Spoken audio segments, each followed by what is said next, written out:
Unit 3, Chapter 7, Lesson 1, Guiding Questions. How do governments change? Why do conflicts develop? We will learn why did Spain decide to close most of its Texas missions? How did the American Revolution affect Texas? What was the significance of the Adams-Onis Treaty? I will be able to understand the changing political climate in Spanish Texas from 1763 to 1819.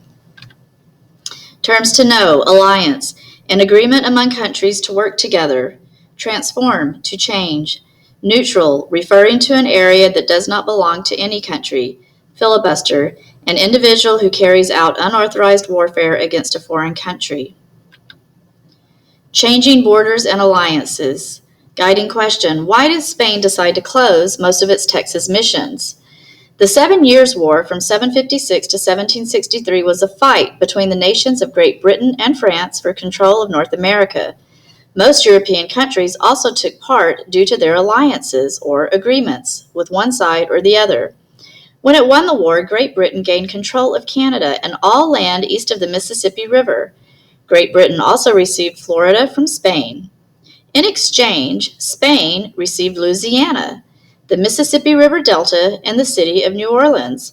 Now, the eastern boundary of Spanish Texas was the Mississippi River. Louisiana came with both opportunities and challenges. The Spanish no longer had to worry about the French threat to East Texas. As a result, Spanish officials began to wonder if they still needed the East Texas missions and presidios. The Spanish king made Marquis de Ruby the Visitor General. Visitador is the Spanish word for inspector. Ruby's job was to tour the frontier provinces and recommend a course of action. Ruby began his visita or inspection arriving in Texas in July 1767. Over the next few months, Ruby inspected major settlements in Spanish Texas. The inspection took nearly 2 years. Then Ruby returned to Mexico City and recommended a number of changes.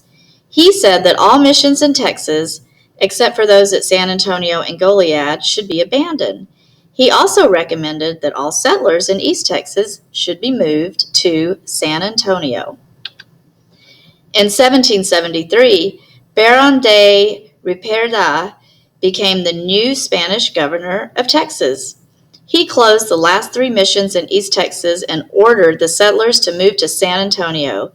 East Texans resented these changes. The leader of the East Texans, Hill Ibarbo, asked Governor de Ripperda to allow them to return to their former homes. The governor refused.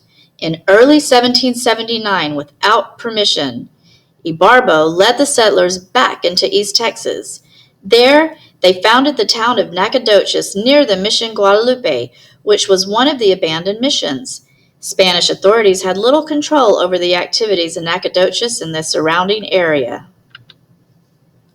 Spain, the United States, and Texas. Guiding question: how did the American Revolution affect Texas?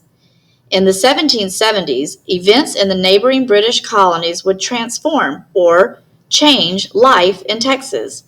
A revolution was brewing in the East.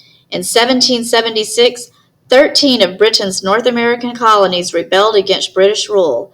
On July 4th, the Declaration of Independence was made public. The American Revolution had begun.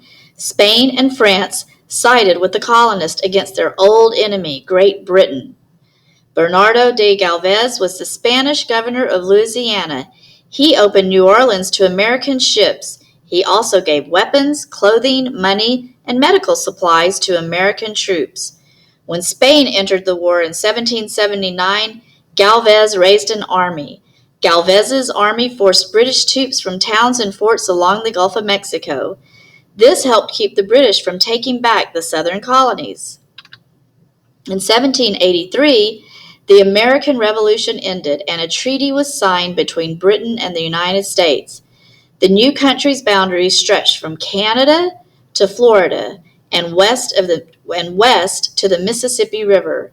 Florida was returned to Spain and both the United States and Britain had trading rights on the Mississippi River. In 1800, Spain gave Louisiana and New Orleans back to France. 3 years later, the United States purchased the Louisiana Territory from France, doubling the size of the United States. It also now shared a border with Texas. With the Louisiana Purchase, the people of the United States were free to push to the border of Spanish Texas. Border disputes develop. Guiding question: what was the significance of the Adams-Onis Treaty? Thousands of Americans moved into the Louisiana Territory in the early 1800s. Some settled in Spanish East Texas. The Spanish ordered the Americans out of Texas, but that set off a boundary dispute. The United States said that the Sabine River was the boundary between Texas and Louisiana. Spain claimed that the boundary was a line from the Arroyo Hondo to the Calcasieu River in Louisiana. For several years, the Spanish and Americans argued over the boundary. Neither Spain nor the United States wanted to go to war over this. General James Wilkinson, commander of the U.S. Army in Louisiana, and Colonel Simón de Herrera, commander of the Spanish in East Texas, came up with an answer. Instead of fighting for the area, they declared it to be the neutral ground. That meant it was land that did not belong to either country.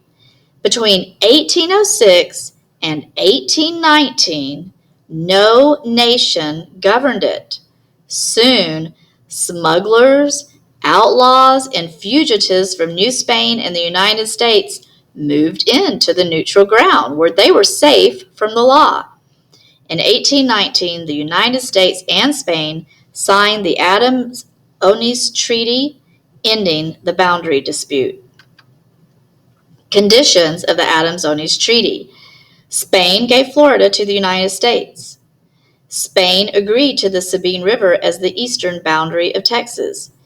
The United States gave up all claims to Texas, and the neutral ground was now in U.S. territory. Many Americans who had come to Spanish Texas were farmers, craftspeople, and traders. Others were military adventurers known as filibusters. A filibuster is someone who fights another country without government permission. One filibuster was Philip Nolan, who came from Ireland. Nolan claimed to be in Texas to capture and sell wild horses. The Spanish suspected that Nolan was a spy and was working for General James Wilkinson. Wilkinson was the American military leader in Louisiana. The Spanish warned Nolan to stay out of Texas.